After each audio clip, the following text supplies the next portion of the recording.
de vous informer sur l'ORTB. Mesdames et messieurs, bonsoir et bienvenue au journal. Construction d'un pipeline Bénin-Niger, le Bénin se conforme aux exigences légales en la matière. Un groupe d'experts procède à l'examen de l'avant-projet de la loi relative à la construction de cette infrastructure. Pendant ce temps, des projets financés par la BOAD au Bénin de 2000 à 2015 ont été évalués. Les conclusions de cette évaluation ont été validées en atelier hier jeudi à Cotonou.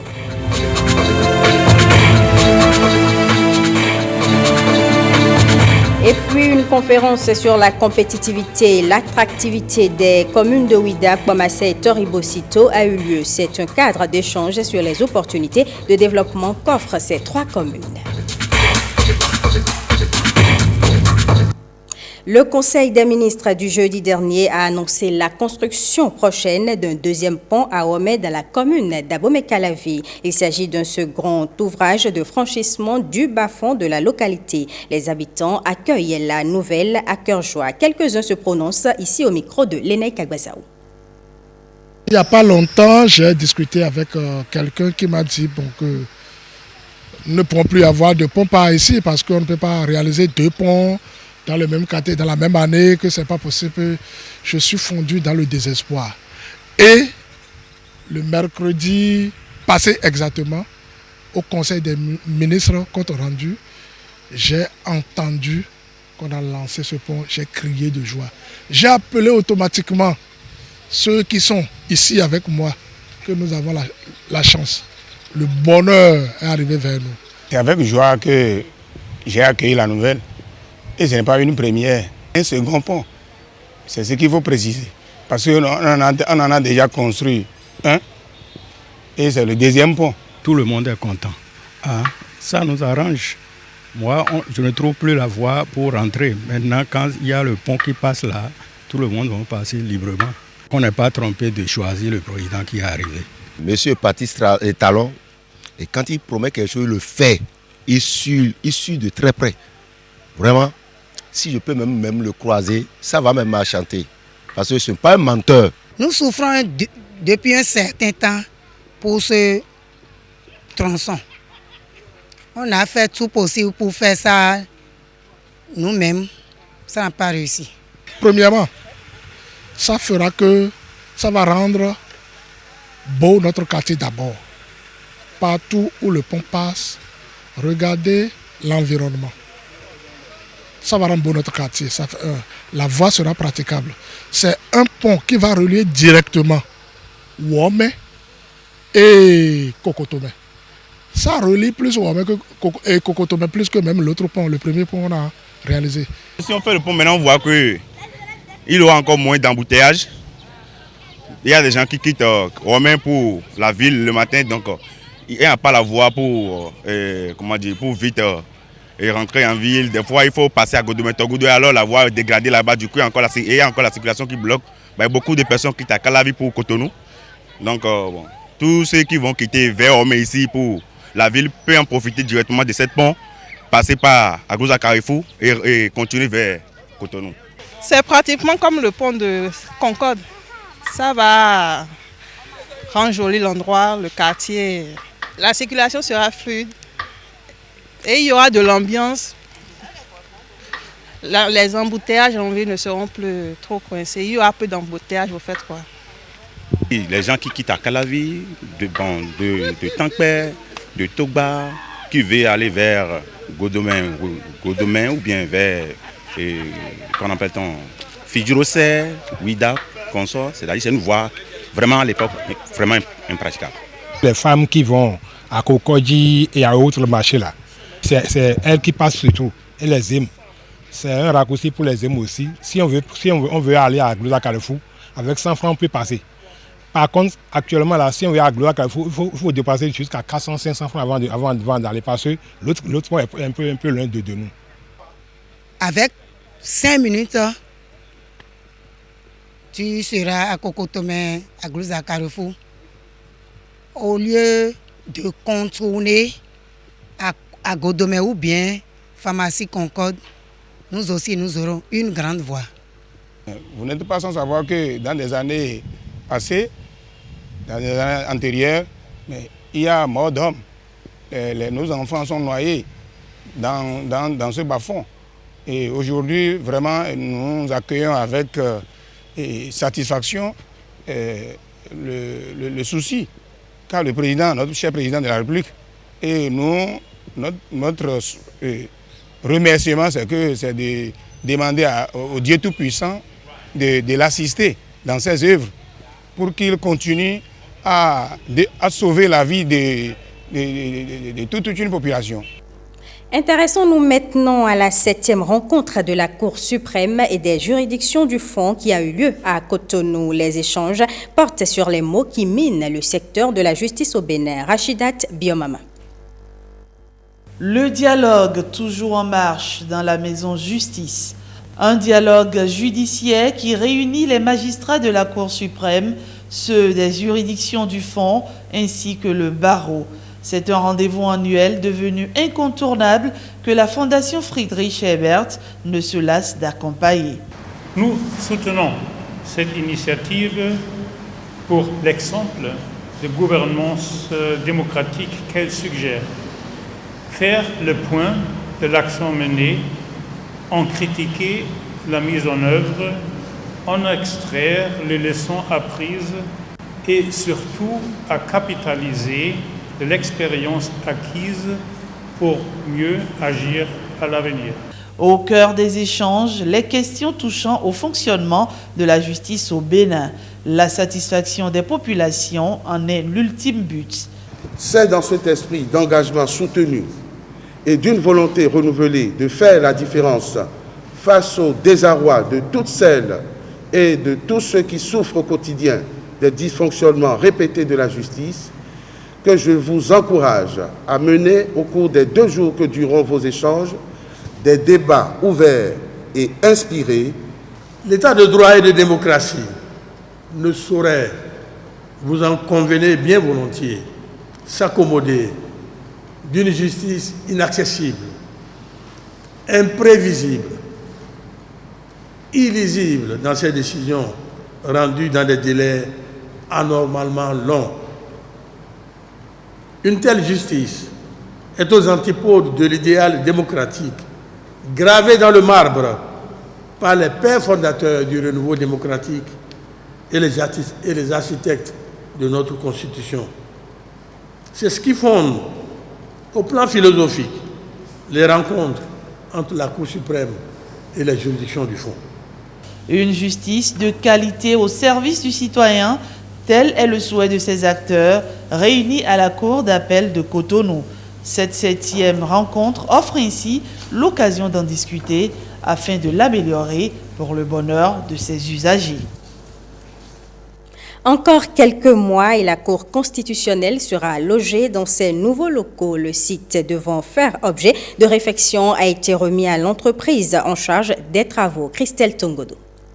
Un peu plus de 1 milliard, c'est le coût global du projet de réhabilitation du siège de la Cour constitutionnelle. Le décompte contractuel est de 1 an pour l'exécution des travaux confiés à l'entreprise Mapolo. Nous avons eu 11 soumissionnaires avec des cabinets à l'international. Et au bout du rouleau, c'est l'entreprise Mapolo du Bénin qui a gagné le marché et aujourd'hui est titulaire du marché des travaux de rénovation des immeubles abritant les bureaux de la Cour constitutionnelle. Bâtiment colonial, donc on va garder le style colonial tout en redonnant à ce bâtiment un peu du moderne. Ensuite, comme travail, il y a la réhabilitation des bâtiments D et E.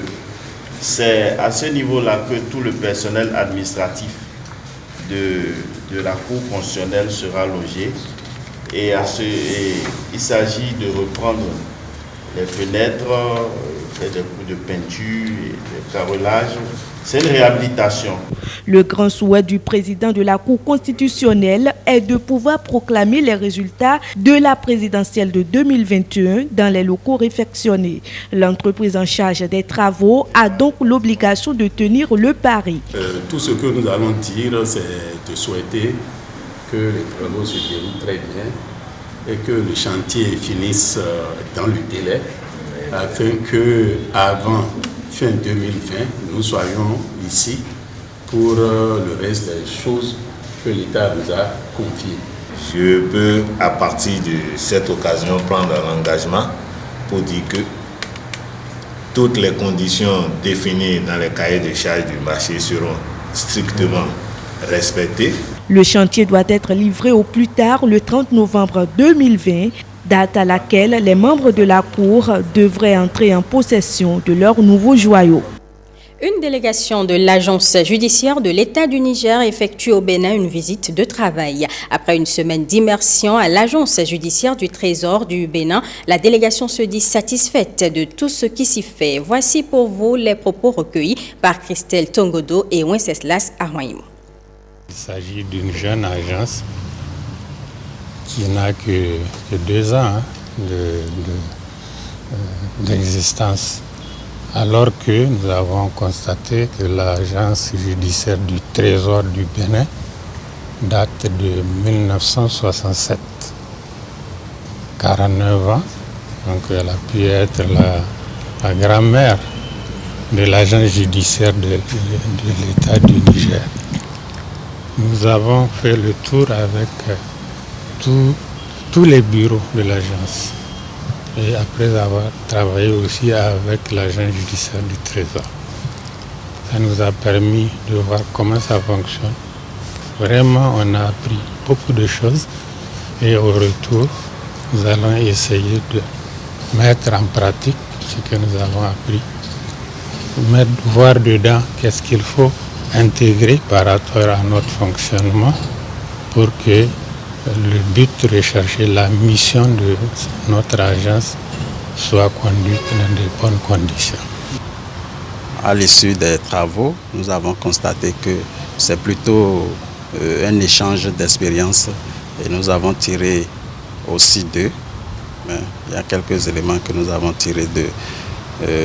On peut retenir par exemple que en matière d'audit, puisqu'il y a des audits qui se font au niveau de nos administrations, audits de gestion financière surtout. Lorsque nous recevons les rapports d'audit, nous nous référons aux acteurs de ces rapports-là, les IGF, les IGE, les inspecteurs des finances, les inspecteurs généraux des finances. Nous nous référons à eux pour savoir un peu comment ça s'est passé, pour qu'on en arrive là. Et nous faisons aussi recours à l'administration concernée et l'intéressé qui a été audité.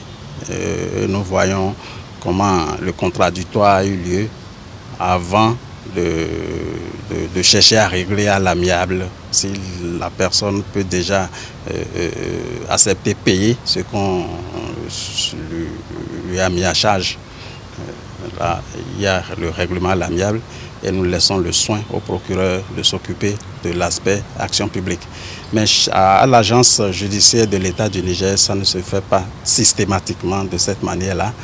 À leur niveau, ils ont cette attribution, ce pouvoir-là, d'analyser le rapport, de les amener au fond et de même parvenir à décharger complètement la personne mise en cause par le rapport.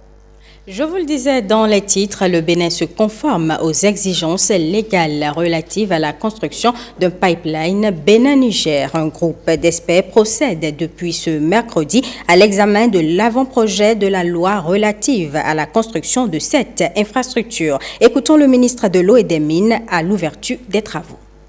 Pour un coût global estimé à environ 600 milliards de francs, le projet est entièrement financé par la société West African Oil Pipeline Benin, compagnie en abrégé WAPCO Bénin.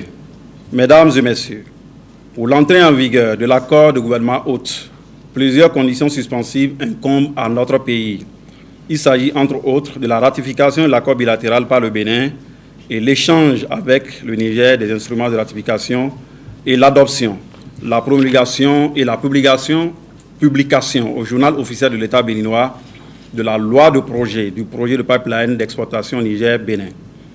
La première condition est déjà en cours de satisfaction par le vote de la loi portant autorisation de ratification de l'accord bilatéral par l'Assemblée nationale le 7 novembre 2019 et la mise en œuvre de la procédure de transmission des instruments de ratification à la partie nigérienne.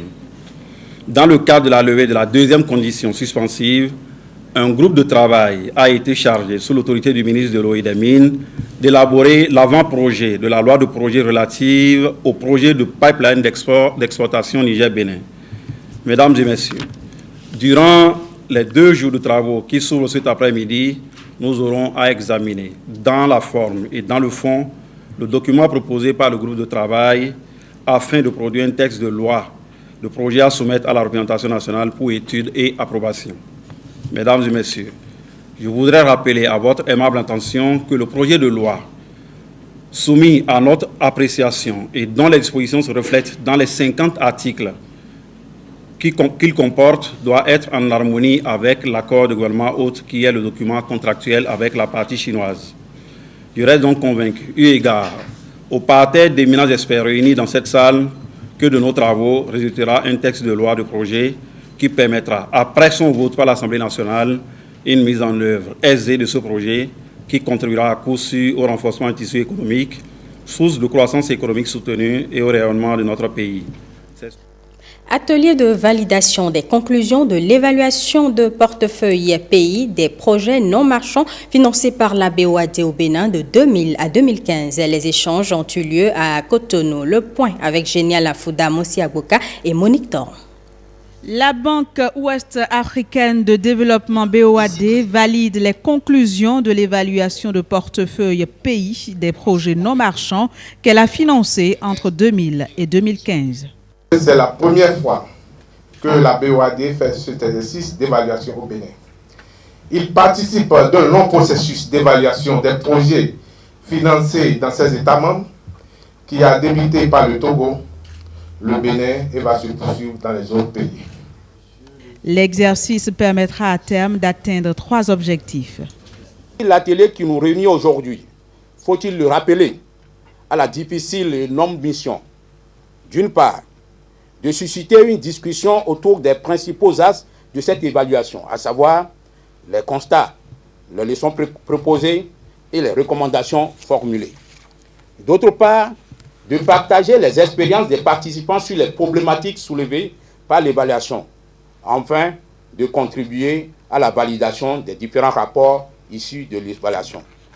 Ces assises se tiennent après la visite de 14 projets sur un total de 33 financés par l'institution financière, la première étape du processus d'évaluation. Pendant ce temps, la directrice générale du Conseil national des chargeurs du Bénin était en visite sur le site de camions poids lourds de Ilakondi et à l'annexe du CNCB dans la même localité. Objectif, prendre contact avec les usagers et faire un état des lieux. Les détails avec Lénaï Kagbasaou. Première descente de la toute nouvelle directrice générale du Conseil national des chargeurs du Bénin sur le parking gros porteur de Ilakondi.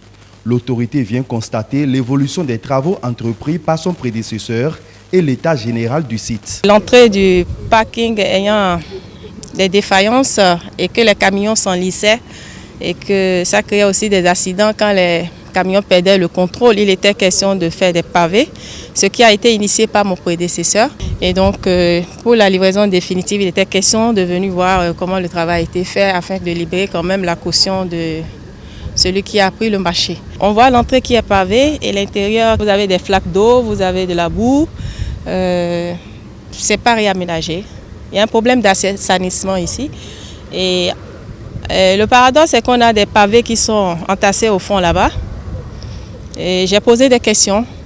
Apparemment, il y a un contentieux qui est déjà déclaré qui serait au niveau de la RPP. On va faire les formalités qu'il faut en la matière et avancer. Puisque si le contesté est déjà déclaré, il va falloir le finir correctement, histoire de voir si on peut trouver un autre partenaire pour réaménager le site.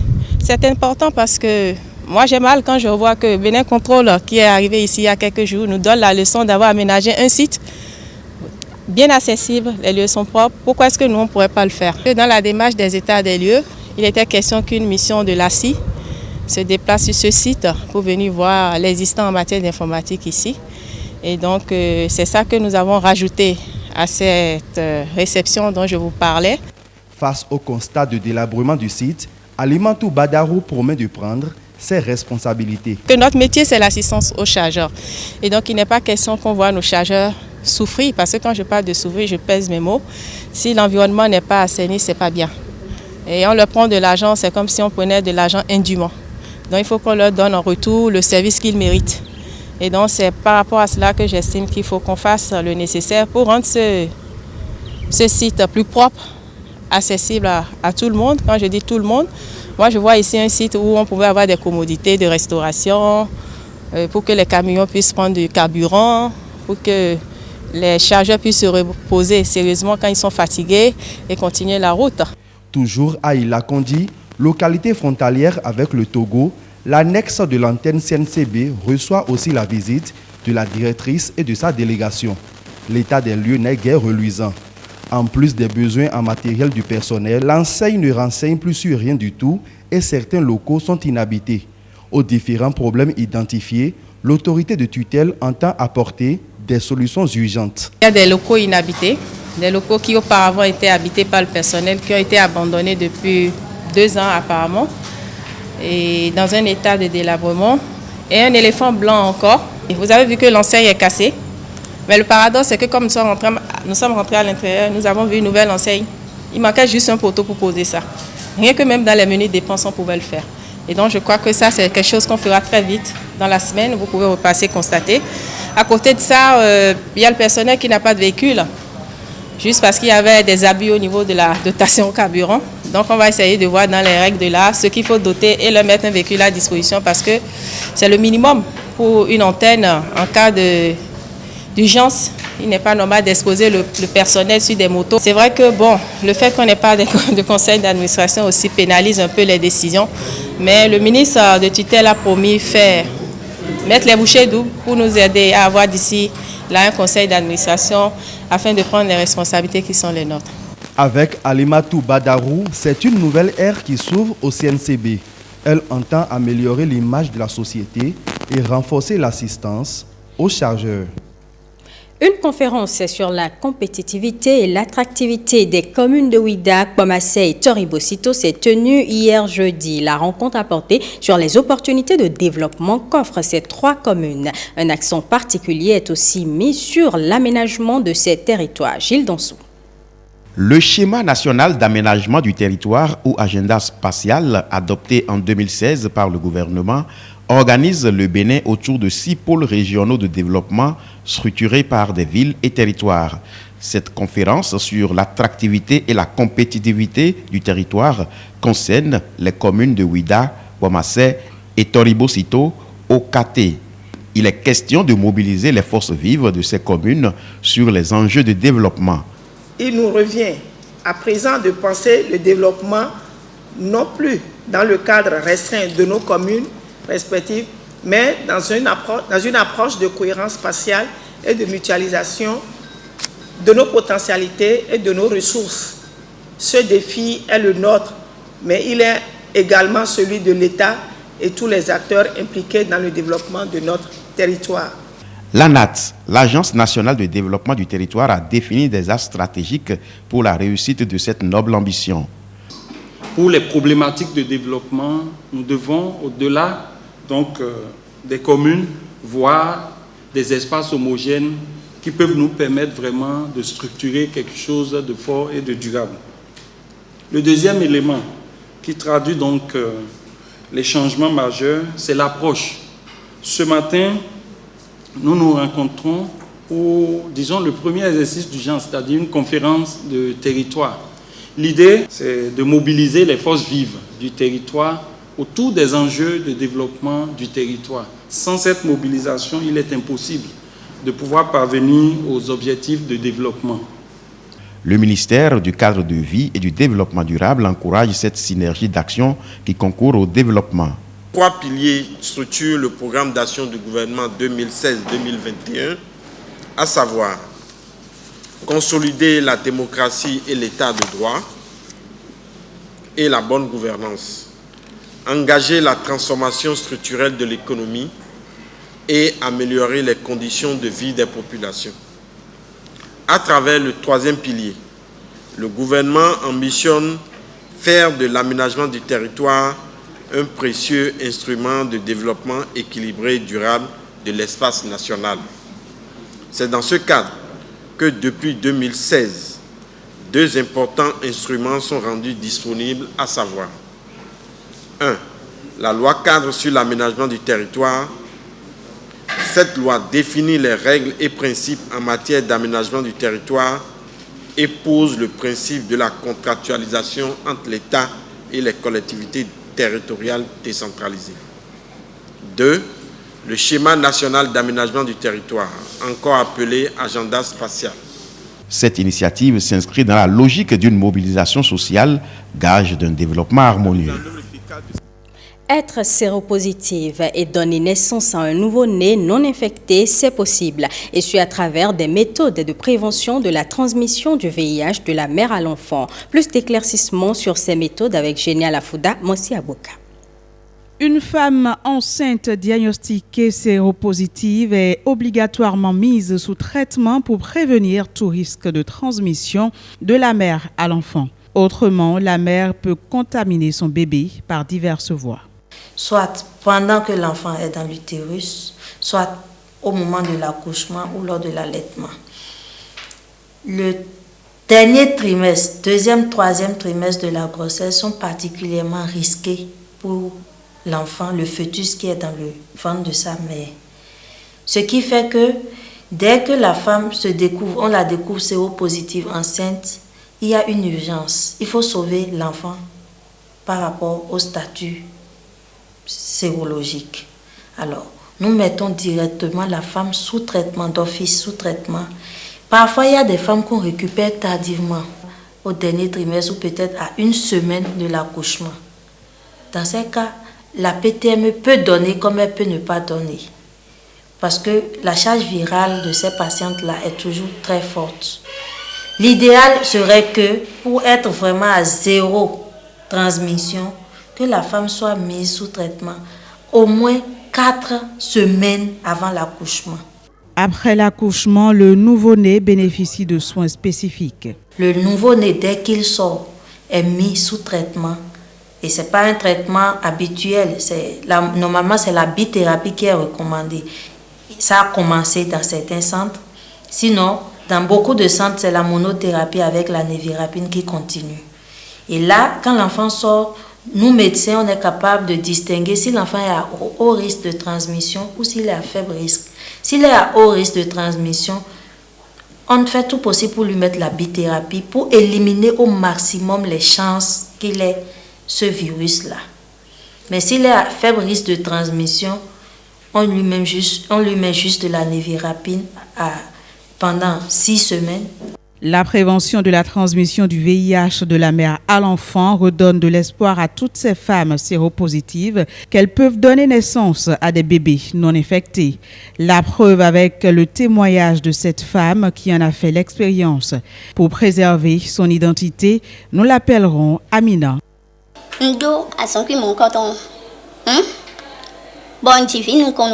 J'étais déjà déclarée séropositive quand j'ai eu mon premier enfant. Aujourd'hui, j'en ai 6 et aucun d'eux n'est infecté par le VIH-Sida grâce au traitement que m'ont recommandé les médecins.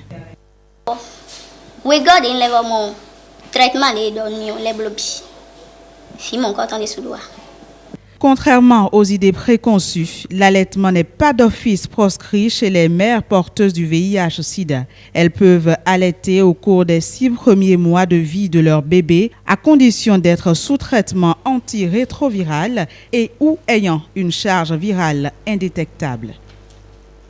Regard éphémère, c'est une exposition de photos d'un photographe professionnel. À travers son appareil photo, il fait des captures d'œuvres exceptionnelles. C'est la Maison Rouge de Cotonou qui a accueilli cette exposition. Bernard Diogbe et Estelle Dokonou étaient sur les lieux.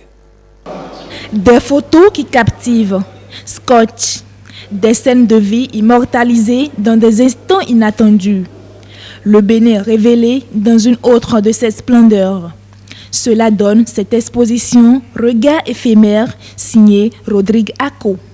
J'ai donné ce nom Regard éphémère parce que j'ai travaillé très vite et comme à la base je suis un portraitiste et comme à la base ce qui m'intéresse surtout dans la photo c'est les gens, c'est les yeux, c'est le regard, ce qui veut dire qu'il y a beaucoup de gens que j'ai photographiés qui m'ont offert leur regard en un court instant.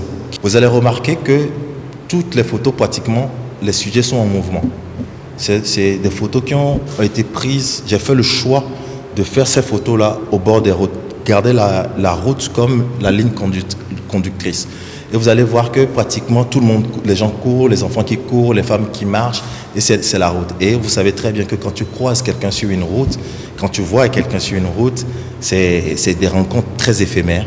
À l'occasion du vernissage de cette exposition, ils sont venus nombreux admirer les œuvres du photographe. Une exposition inspirée à Rodrigue Ako, un peu comme par hasard. Déjà, les photos n'ont pas été prises à la base pour faire une exposition. Et c'est une connaissance qui a vu une de mes photos qui m'a dit « ça serait bien que tu fasses une exposition ». Alors je me suis dit « bon, ok ». Et j'ai commencé à fouiller dans mes photos et c'est comme ça qu'au fur et à mesure, ça s'est construit. Les visiteurs de l'exposition restent admiratifs. Cette exposition est un vrai régal pour les yeux. J'ai vraiment vu tout le talent de Rodrigue déployé à travers ses portraits, ses images qu'il est allé cueillir un peu partout dans notre pays et qui montre aussi la splendeur de nos différentes contrées. Ce que j'ai pu voir dans le travail qui est présenté, c'est beaucoup d'émotions. Nous avons des instants qui auraient changé à un quart de seconde près et l'artiste a réussi à les capter et vraiment c'est quelque chose de bien. Au plan de la qualité des photos, on voit qu'on a affaire à un vrai professionnel avec de très belles images, avec des images qui sont prises sur le vif. Cela est assez saisissant parce que ce que je retiens, c'est malgré une certaine simplicité, pour ne pas dire une certaine pauvreté, moi j'ai vu beaucoup de dignité, beaucoup de gravité, j'ai vu également beaucoup de bonheur. Et donc c'est avec beaucoup de joie et d'enthousiasme que je suis là. Des regards éphémères qui suscitent des émotions perpétuelles. C'est à la Maison Rouge de Cotonou jusqu'au 29 novembre 2019. Plusieurs années passées sur scène à faire rire et à apporter de la joie aux Béninois, Pierre Zinkor, alias Éléphant Mouillé, a célébré 25 ans de carrière. Retour ici sur la soirée de gala qu'il a donnée à cette occasion avec Nicanor Kovi. Amuseur public, la voie choisie par le fils des Zinkor, plutôt que la carrière de mécanicien auto à laquelle il a été préparé. À tort ou à raison, qu'importe, puisque le succès a été au rendez-vous. Une love story avec le public béninois qui dure depuis 25 ans. L'instant d'un battement de cils pour le comédien. Comme si nous sommes dans la salle de la projection d'un film. C'est l'actualité. Les 25 ans, c'est l'actualité chez moi. C'est maintenant que ça va commencer. Avec autant de pontes et d'étoiles présentes à cette célébration, l'éléphant ne se mouille pas d'avoir organisé un gala de privilégiés. J'ai organisé cette soirée juste pour rester avec tous ceux qui sont avec moi, tous ceux qui m'ont accompagné durant ces 25 ans, que ce soit les ministres, les députés, les maires, les directeurs, les acteurs, le public béninois qui m'a accompagné durant ces 25 ans.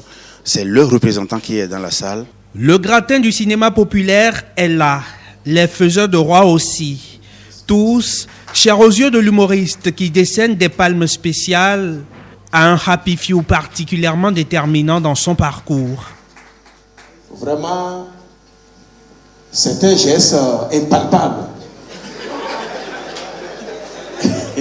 Aucune œuvre humaine n'est parfaite. En un quart de siècle de face et attrape en tout genre, le natif de Boy-Confère aujourd'hui figure de patrimoine national, selon les autorités en charge de la culture au plus haut niveau. Ce talent a déjà été reconnu à plusieurs égards. Il a reçu le prix du meilleur humoriste au Grand Prix du théâtre francophone en 2009. Il a reçu un disque d'or au Bubuedra et surtout meilleur producteur de films aux Africa Cories Awards. Donc vous voyez que au-delà du Bénin, il est déjà reconnu sur la place régionale et la place internationale. Non, Pierre Zincor, âge 48 ans, profession comédien. Une carte d'identité qui donne un aperçu de la personnalité de l'éléphant mouillé, qui vient tout juste d'atteindre l'âge d'un jeune taureau plein de fougue après 25 ans de carrière. Le Taureau, c'est justement le nom de son film qui vient de sortir en salle et dans lequel l'artiste fait ce qu'il sait faire de mieux, faire rire aux larmes, encore et toujours. Du sport pour finir, de bonnes nouvelles pour le Bénin et la Confédération africaine des sports boules au 17e championnat du monde de pétanque des féminines et des jeunes qui se sont déroulés la semaine écoulée au Cambodge. En marge de la compétition, la Fédération internationale de pétanque a validé en assemblée générale l'organisation des championnats du monde de 2022 à Cotonou ainsi que l'élection du représentant de l'Afrique au sein de son comité exécutif. Les détails avec notre équipe de reportage au Cambodge, Wenceslas Aroimon et William Bassabi.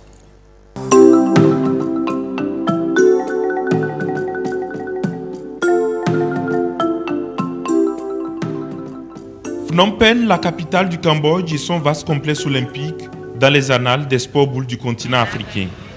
C'est ici en Asie que la famille de la pétanque mondiale a choisi de se réunir à huis clos en marge des championnats du monde des féminines et des jeunes, véritable vitrine de promotion des sports boules pour imprimer un nouvel essor à leur discipline commune sous le leadership du président Claude Azéma. Je retiens l'adoption de nouveaux règlements généraux qui nous préparent pour l'avenir et je retiens un programme de championnat du monde pour les prochaines années qui a l'air solide et qui va nous faire voyager dans le monde entier, l'Asie, l'Europe, l'Afrique. Moi, je suis entièrement satisfait de ce qui s'est dit ici et ce que nous avons entendu en congrès. L'Afrique et le Bénin en sortent grands gagnants avec la confirmation de la tenue des 50e championnats du monde masculin de 2022 à Cotonou et l'élection du Tunisien Edif Lassad au sein du comité exécutif. Tout d'abord, le soutien de notre honorable Idrissou Brahima. Je dois le remercier infiniment parce qu'il a bien soutenu le candidat africain et aussi M. Azéma qui a vraiment soutenu ma candidature parce qu'il me connaît bien, il connaît bien mon travail. Dans l'alternance des continents, on va entre guillemets se promener, puisque l'année prochaine, le championnat triplette des messieurs aura lieu à Lausanne, en Europe. On revient en Europe, il y a longtemps qu'on n'est pas revenu en Europe.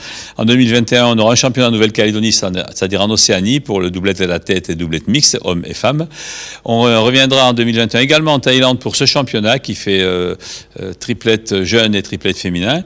En 22, nous viendrons au Bénin avec le triplette des messieurs. Et en 24, nous irons en France pour l'année des Jeux Olympiques faire le championnat du monde en France. Voilà. Donc le double message que je vous lance, messieurs du Bénin, que le gouvernement soit impliqué, qu'il aide bien l'organisation, si vous voulez qu'on parle de votre pays en bien partout, qu'on va parler du Cambodge ici en bien, et puis beaucoup de volontaires, préparer les gens et puis faire beaucoup de réunions techniques préparatoires, et ça la FIPJP peut vous aider. On a eu 52 pays quand même présents. Pour l'élection de M. Edif, il y a eu quand même 47 pour, je crois, 9 abstentions, 56 voix. Donc tout s'est déroulé comme il faut à ce niveau-là, et puis on continue à travailler. Des lauriers tressés à l'Afrique, en guise de reconnaissance du travail de qualité qu'Abat Ibrahima Idrissou et son comité exécutif à la tête de la Confédération africaine des sports boules depuis Grenoble 2004. Désormais, c'est un vrai challenge qui attend le Bénin, qui a le privilège d'abriter la 50e édition de la plus prestigieuse compétition de la Fédération internationale de pétanque et jeux provençal. Le compte à rebours est ainsi lancé pour le Bénin, qui sait désormais que le temps ne sera plus son allié. Ce sera tout pour ce journal et merci pour votre aimable attention.